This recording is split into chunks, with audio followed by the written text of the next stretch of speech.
Hi, this is Dr. Scott Young, and today we're going to talk about our Post-NESARA series. We're going to talk about two-term government issues and institutionalization. Coming right up.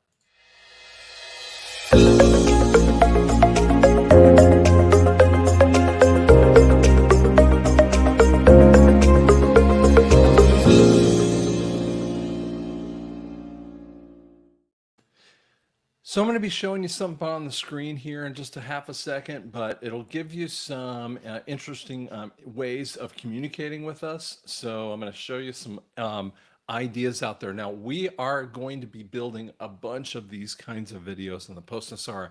We're projecting out in the world. We're trying to see what it might be. We're going to talk about education in a little bit. Boy, that's going to be a lot of fun stuff. But we're also going to talk about several other concepts. Now, if you have some background in the three-letter agencies or in the military kind of thing, and a concept of what military might happen, or in education specifically, different areas, could be homeschooling, could be in public school. We have one person working on public school right now, but in college kind of areas, we have a bunch of those kinds of things. I really want you to open your mind up here because I want you to really help out with some of that stuff too. Now, a couple things I want you to look at here, I'm going to bring up on the screen, is how you can kind of find me at drscottyoung.com. These are the social media places. TikTok was just killed off. I got to kill that off of the website with that too. Actually, I have some interesting things called the debt clock with that too.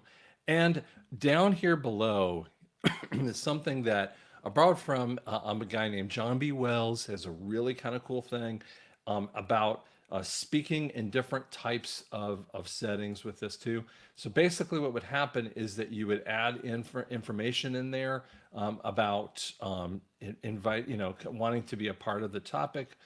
So we just have a lot of cool ways that you can kind of communicate with me and see about the bookstore and some of the ideas that are out there. Okay, so let me pull that off the screen. We're going to talk about this in a couple a couple different ways.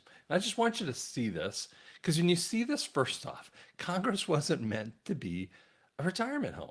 I mean, these people are older than the hills. Now, she just passed away a little bit ago, but look at this guy. He's got. I mean, now listen. I am.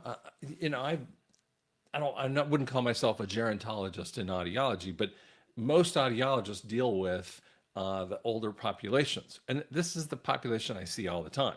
I'm not these guys, but I see this population quite a bit. This person, easily in the 90s, late 80s, 80s, 80s to 90s kind of thing.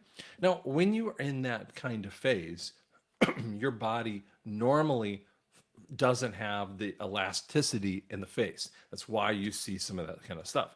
Number two, you also have an elasticity to your mind. Now, I'm only 58. There are things I don't want to learn anymore. I kid you not. I don't want to spend time looking at that, trying to learn it. It makes me cuss. I'm going to do something today with a video. I mean, it's taken me forever to get to a place where I can add these kinds of things in. And people go, why don't you edit your videos and do all that stuff? I'm just not that kind of person. So think about that with the complicated issues that are happening in government. And these are the people that are supposedly representing you. This is fascinating. The longest serving members in Congress. Look at this list. No, these are former senators, 51 years, 59 to 2010. I mean, that's little bit past the Korean War into basically in this time frame, 59, we have Eisenhower getting out of office. So this guy might have been a World War II veteran, as far as I know. But then he goes all the way through the next century. Um, Daniel, and you, I mean, it's like, come on. I mean, Strom, he's 54 to 64 and the 64 to 2003. So he goes from Democrat to Republican, Leahy, 47 years, active senators. And now Chuck Grassley is from Iowa, And we know that he has red pilled a lot of people. 41 years. Mitch McConnell. I mean, this is a guy who can't even, look into a camera and get it right recently with this too. So these are just unbelievable numbers when you look at these 59, 54, 48, 41, 40 years. These are unbelievable kinds of time frames with this too. With the average Americans being 20 years younger than their representatives in college. I mean, in Congress. 19% of Americans are eligible to run for Congress over 65 years old. Come on. I mean, does that represent who we are? Now, I'm not talking about someone who's over 65. I'm not trying to like put you down. But even, Babylon Bee talks about this kind of stuff like, well, Dad, we're gonna have to like, put you away, and you're thinking about a retirement center or whatever out of his house. We're gonna put you in Senate. And this is the stupid. Now, here's where we get into another separate conversation. This is the 22nd Amendment. So it says no persons shall be elected to office of the president more than twice. Now, when you kind of look at what happened related to this, this is a fascinating little article. I'll put in the NPR article here with us too. This is in 2020. So September 2020, when TDS is going off the charts for people. So what we see here is a response of 2020, and he goes, and he's teased them saying president for life, and then they go on and then they use the 22nd Amendment. Okay, great. And they even use the competing conversation of Lyndon Johnson, who takes over in the late part after Kennedy is killed by, but and then he only spends a little bit of time frame and then gets reelected into office, or however you want to call it, elected. Now in 68, he says, I will not run. And you have to ask yourself the question, why didn't he want to run? Now, if you want to have like the non-conspiratorial conversations, well, he thought it wasn't his right to do that. No, Nixon was supposed to win that time frame. Joseph P. Kennedy actually promised Nixon to win because they stole the election from him in 1960 when the mob switched votes in Chicago in 1960 for Kennedy instead of Nixon. So that's one of the reasons why. And then they go farther and farther, and we shouldn't do this, and how the amendment came about. And you go, wait a second, most framers didn't actually want them. They didn't want them. They couldn't imagine them. They weren't, I mean, they can't imagine everything. Now, that's why we have amendments. Even the 14th Amendment was post-slavery kind of time frame, was talking about debt, was talking about elections, and that we actually get into a lot in Executive Order 13818, Executive Order 13848, that you can look at those sections of that particular amendment. We have controversial 16th Amendment, which talks about the IRS, and we have different amendments. Now, this is after FDR in this time frame. Now, FDR comes in, and frankly, I'm just being real with you. He was one of my favorite presidents until I realized what he was trying to accomplish. And so this is a really sad part of our history. And he goes all the way through most of World War II and dies in office and has a 12-year term, or 4 different terms, excuse me. 3 different terms with that too. And, he would have gone on for a longer term, but he kind of cut it off right there. Now it was ratified in 51, which would be right during Truman's time frame. So, but it was pushed out there and saying, we can't do that. Okay, great. So you don't want to have that conversation. Now they're terrified that Trump would like be in office forever and ever. Now in 1875, the House passed a resolution endorsing a 2-term convention, saying that would be unwise, patriotic, fraught with peril to our free institutions. Now, here's where they're going to get off the topic with this too. I'm going to show you another type of one that kind of comes up here. So this one is why no two-term limits in Congress. And it says the Constitution. Oh, wait. Again, the Constitution adds amendments to make additions to. Like the 13th Amendment is to kill off slavery with this too. The 14th Amendment goes farther on the conversation of slavery and gets into debt and gets into election issues, which is what we've talked about before. So we needed to have that. And even the framers of the Constitution, including Jefferson himself, who had slaves, freed them at his death in the 1800s, actually on July 4th, I want to say 1810, but I could be wrong on the exact date. But the point is that he dies the same time as Adams. And he bemoaned, both of them bemoaned, they didn't really deal with slavery with this too. So say it's not in the Constitution, then they kind of throw out this precedent. Well, even before the Revolutionary War, several American colonies applied for term limits. Wait a second, what? 1639, they talked about it. No person be chosen governor more than once in 2 years, or so he's given a time frame with this too. They limited the state general assembly for 4 years in 7. So they actually had some ideas of term limits. Now, there have been 23 states, and I could get into this, that have talked about term limits for the governmental, or excuse me, the U.S. senators and representatives. Now, they actually say that the practice is unconstitutional from a Supreme Court decision. And I go, wait a second, hold on a second. I'm going to bring this off the screen for just a second here. But I go, hold on a second. I want you to think about this for a second.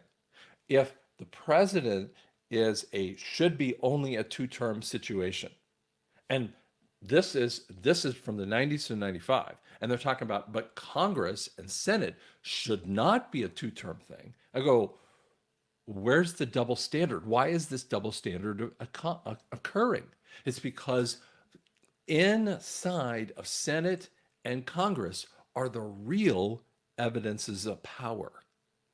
Presidency is a point of power, but can be overridden by Congress and Senate. So, for instance, Congress writes a law to declare, I'm just making up something like no lights, no standing lights, right? So no like standing lamps. Great. So they say, well, we're not going to do any more standing lamps. It better be just overhead lights. Okay, fine. So it goes to Senate. It gets controversial, but they still pass it. Now the president can actually veto that bill. It goes back to the House, where it has to go through a 2/3 response of Congress. So if 2/3 of Congress goes, nah, we're doing it, it goes through. Now, you have to have SCOTUS out there overseeing these kinds of things and saying, you know what, is that constitutional or is it not? So they can override the president, even if the president passes it or the president vetoes it, and even if House basically vetoes the president in essence by 2/3 vote. The SCOTUS is supposed to rule on that stuff and say, you know what, you guys are all wrong. This is unconstitutional. Now, where is the breakage here? Part of the breakage I really can't stand personally is that we have SCOTUS for life, in essence. That's a problem as well. We have judges. When you have judges, you don't get to pick between judges and tell. You get to either vote yes or no for that judge. I don't know anything about these judges. Every single time I've voted and you voted, you go, tell me one time you know about that judge. And I'll just wait. And the crickets are ringing out right now. Because most of the time you don't, right? 90th percentile, you don't have a clue about this. Okay, let's go back to the article a little bit. And then it uses all kinds of other long conversations about term limits. Now, did you know that in the states, they actually, maybe 20 to 30 different states have term limits of some type for their House, their Senate, their their governor. So we have term limits around there, but we don't have them in mayors. Okay, wait a second. Because the cities and Congress and Senate, anytime they limit something, that is super important to the ruling elite. Now, the aging senator argument is 23 members of senators are in their 70s beginning in 2022. Like, do we have to have, don't we have to have better ideas? West Virginia Senator that I told you about, Byrd, died, and he's in his ninth term in 92. You guys know this, that crazy woman over here, Feinstein, dies in office as well. These people are probably going to die in office, or we could talk about that one for a long way. But these people are just older than snot, and it's absolutely ridiculous for this thing to keep going. So then they actually kind of use this thing. Now I want you to see the pejorative nature of this. Term limits for Congress are wildly popular. Okay, that means democracy is presenting it. Most experts say that they'd be a bad idea. Let's look at why these morons want you to know this is a bad idea. 87% of Americans support term limits. Now, just think about that for a second. Even if you believe Democrat, Republican is a 50-50 point of a split, and let's just say you believe that, and yet that isn't always true, but because sometimes it leans one way or the other. And even if you 1000% agree with that viewpoint, that means at least 50, that means all of the Republicans, because the Republicans lean toward limiting Congress in that way. That means 37%, we're just doing basic math, 37% of that 50 percentile also agree with it, which means the Democrat side of the voters would actually pass that. But they don't want to do this because the incumbency advantage. And so they say 97% of the incumbents get reelected. Like what? Last election cycle, 100% of the Senate incumbents on the ballot got reelected. Do you see the problem? Do you not feel that problem with this too? Not a single sitting U.S. senator was defeated in the last cycle. 90% of our elections are uncompetitive. Think about that for a second. Feinstein. You could talk about, let's just click right over here, right? Feinstein, and Freak over here. They're uncompetitive races all the way through and through. And they talk about this thing of institutional knowledge, that this lawmaker kind of presents this point. I've seen term limits have affected the policies on state and how much longer it takes to get good policies done.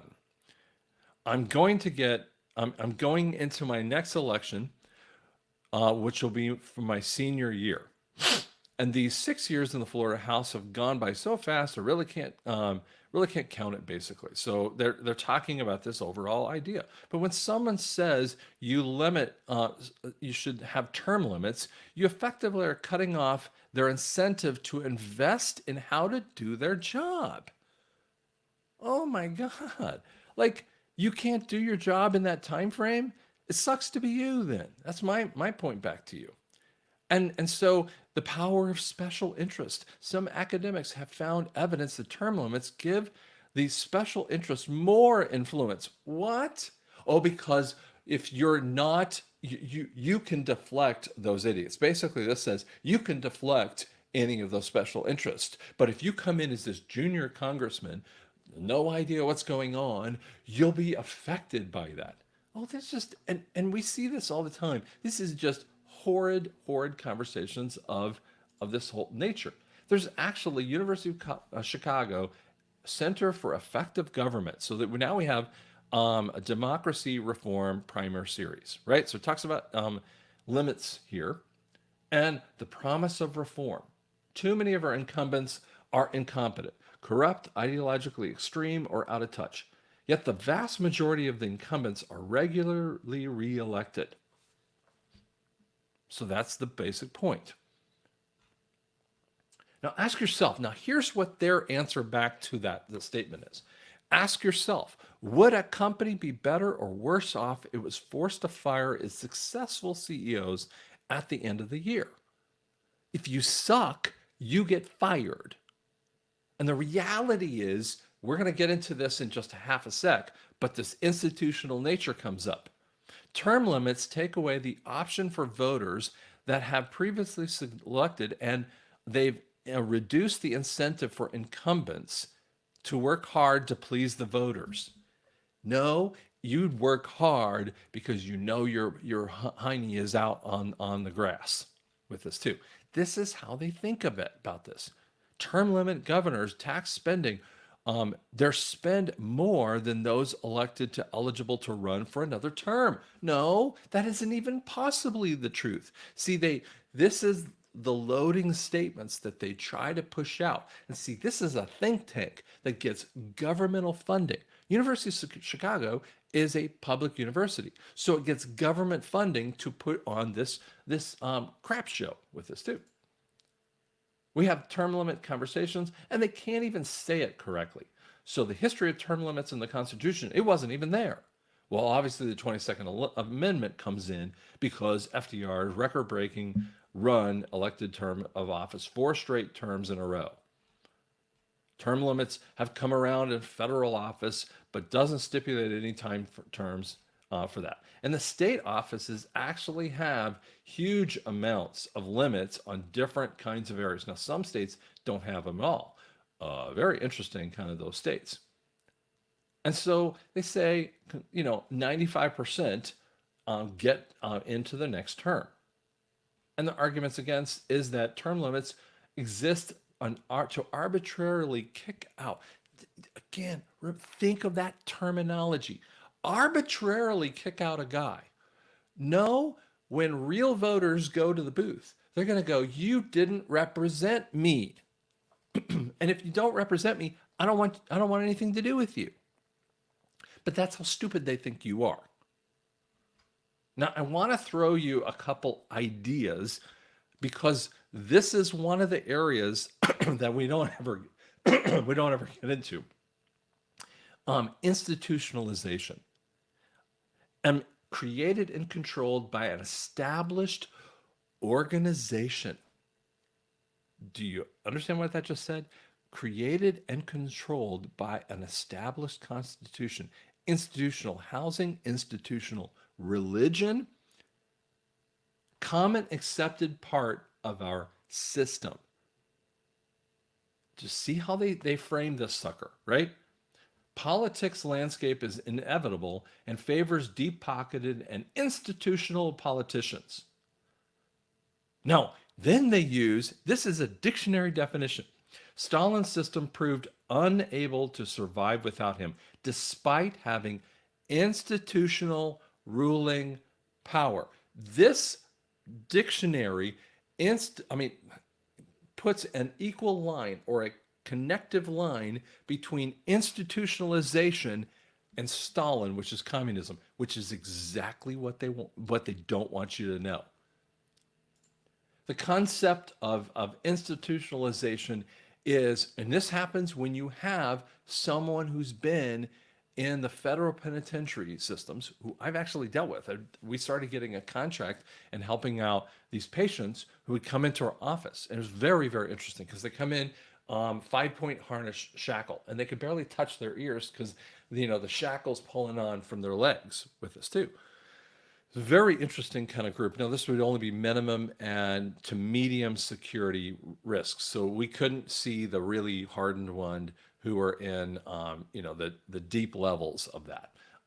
So it talks a lot about this. Now, if you really get deep into this particular thing, 94% of the prisoners are optimal specimens of overall to muscled in this prison yards. What we're saying is that they have set themselves to the placement. Well, you would have to, right? If you're going to be in 10 years, you're either going to die, you're going to be have a bigger hole in the past. I just hate to say that, or you're going to institutionalize yourself in some particular way, and which means that that doesn't allow that person to get out and actually be a part of productive society, which is part of the problem. And when you look at the health of these incarcerated people, and by the way, I see them, there, there's a lot of problems with mentality. I mean, they don't take showers on a regular basis. They don't have the regular kind of interactions. Now, some of them have learned, skills and trades and studies and can get out, but it's very, very difficult with this too. Um, and then we see prison-induced death. I mean, and I've seen this as an audiologist. I have seen patients who are dying of an ear infection. Ear infections were solved so long ago by effective. Now, I'm not talking about over treatment with antibiotics, but antibiotics are a very effective treatment to kill off an ear infection. Now, there's other ways to kill off an ear infection. They could talk about natural basis, but they're not giving even the good natural ones or the antibiotics. And so I see them coming in, and the ear is basically destroyed because of a very simple thing that was solved back in the 40s, just from a pure medical standpoint with that too. But I want you to see just another way of looking at this. I'm going to bring this up on the screen. And this is from Shawshank. Okay, so I want you to watch this. You might want to turn up your volume a little bit, but I hope you can kind of get it. I've been downloading some things to try. You should realize this part. If you haven't seen this movie, Shawshank Redemption is really powerful. But this guy Brooks is just the librarian. He's a very, very calm, nice person. Obviously, some killing when he was very, very young. So he's been in there forever and watched the transition. So, I mean, I'm sorry if you got upset with the cussing, but it's part of what happens in that movie. So just being realistic with this too. But that institutionalization happens to human beings. We see people, and I'm being very agnostic on this conversation here. Okay, I'm not trying to be like necessarily right-wing patriot kind of thing or left-wing whatever. I'm just telling you, you put someone in office for an incredibly long time, and I do know someone who knew Nancy Pelosi. Talk to me about this. Knew Nancy Pelosi before she went in office, and has stated that she had really good kind of aims. Now, who knows how great of an aim she was, but then it goes, wait a second, man, totally different. I mean, you see her, now versus then. It's the institutionalization with this too. And if you have a job for life, and we're going to talk about this in so many different ways, because we're seeing professors who have tenure, and that means for life. And so all they have to do is go along with the orthodoxy. We see that also in government types of jobs. Now, I mean, I remember working for it's called Lockheed Martin now, but in the time it was Martin Marietta. I used to see people who were more institutionalized versus the private. The institutionalized guys came from the military, and they had their military retirement, so they had their 20-year, and then they were basically unfireable. It was a really weird thing. You'd see these guys, and you couldn't get rid of them, but you had to kind of put them out over here because they weren't going to do a whole bunch for you. They were never really going to grow because they had this, and I'm going to get kind of controversial here, but they had their own UBI, Universal Basic Income. They already had their income. Now, listen, I'm not trying to take away someone's income from a military retirement. Man, far be it. They served our country for 20 years. But what it does is it doesn't create that desire for growth in many, many of those people. Not everyone, but many of them. And so in the institutionalized sectors, including when we tenure a teacher, and so we have that tenure issue, plus we have retirement. Do you know that retirement for these congressmen and senators are, they're full pay? I mean, even teachers who have a really good insurance policy, we don't put them on their insurance policy. We put them on other ones. I mean, they have this highest healthcare costs, and then we have to pay for them. So a guy gets into office for a couple terms, he gets out, he gets full pay. He's just going to get $150,000 a year or whatever for the rest of his life. And who is that on? What if the guy gets out and he becomes a lobbyist? What if the guy gets out and becomes, a CEO of a company, whatever, and he's a CEO of a company he gets out and he's 42 years old. So he gets in early, gets out 42 years old with 2 terms in Congress, which is 4 years. So he got in at 38, gets out at 44, and we've got to pay for him till he dies at 84. So now we got 40 years of paying $175,000 a year. Obama gets in office, Bush gets in office, still alive. 20, 30 years later, we're still paying for their salaries. And you see that part of the problem.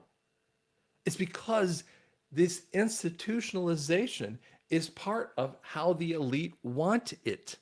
They don't want presidents to have it in that kind of realm because it kind of was a bad viewpoint. It's because the power isn't in the presidency necessarily. It's in the House and the Senate. That's why you have from both sides of the aisle, even Grassley, all these people, you have to be out. And here's what happens. When you're out, when you get into term of office and then you get out, what it occurs for people is a really interesting thing. It's a terror that they need to have. They need to have a terror, and I'm not talking about like they're going to be, killed or in that way, but we're talking about, first off, you have an oath of office that if you do things that are wrong, it's called treason or RICO issues. So we're talking about federal penalties that could lead all the way up to death if you kind of do things that are against the American system. In essence, now, and I'm not talking about like, the little voting one way or the other. I'm talking about giving away secrets. And these are the people that easily can give away secrets more than anyone else in the world. I don't give away secrets. I mean, no one gives me the secrets. Military have the ability to give away deep level secrets. These people are on these boards of all the time. Without getting into this conversation too heavily, I remember my father, when my sister walked out of the CIA, we actually had a viewpoint of being at a CIA meeting, and George Tenet at the time frame was the new director, who was assistant director, and my father was getting an award. And when I was listening to the awards, they were just like for his meritorious service, and I was going, for what? I had no idea what any of these people do because they were trying to be secret, right? So we're in the auditorium, and then we get into the bookstore, which is, you don't know there's a CIA bookstore. And my sister's walking out with a cap called NRO, the National Reconnaissance Organization. You're like, and my other sister, who actually had secret clearance, and my dad, who had top secret clearance at the time, was like freaking out. You can't wear that. She goes, I just bought it at the bookstore. Had no idea what she was, what was happening. Neither did I. I mean, my older sister and I were like, what's the matter? And my dad actually admitted that NRO was one of the most secret agencies out there all the way through until somewhere in the 90s, when a senator stumbled on a C-SPAN thing. And it's like, wait a second, what is the NRO? That's reconnaissance. And he says this out in front of everyone, and C-SPAN shuts off. And guess what? They had to release it to the public because they wanted those secret agencies. These are the kind of people that could give away the secrets. So what happens when you have the knife's edge of terror that you're going to be fired? And I put it in the terror of like an NBA head coach or an NFL head coach. Man, if you suck at your job, you're going to get fired. But here's the reality. You are going to be done after 2 terms, period. This actually, I believe, is one of the most hallmark foundations of NESARA, because if you don't have institutionalization, you can't do the bidding of the power elites. They have no power over you in that particular way. And so even when they could have a rise up of those elites, they will not be able to do that. And I think that's what you need to see inside of here. So we can kind of put those things to bed. And that is going to make a massive difference in the future when we think about congressmen and senators and mayors and governors, mayors too, because many of the cities, that is a big stronghold and they want to have mayors in there basically for life. But we can fix that also in the legal system. We say, man, you suck at this, you're out. And we might even probably should put term limits on them too. So here's the thing: when you have term limits, you better do it right in your term or you're out anyway. But you're not going to be there until you're institutionalized, because that is bad. Screw the democracy conversation. It's bad for a constitutional republic who is for the people and by the people, not for them and by them. Does that make sense? So that's just an idea that we're talking about in this post-NESARA stuff. And again, if you're interested in that, you can go to my website, drscottyoung.com. You will see the section where it does, I didn't give that exact section, but you can see the section where we talk about if you wanted to do a interview with me, you can actually sign yourself up and put the information in. But I'm really looking for those people that have some deep-seated information that want to be able to present themselves. Okay? Hope that helps. If you like that kind of stuff, share it around with your friends. We'll talk to you later.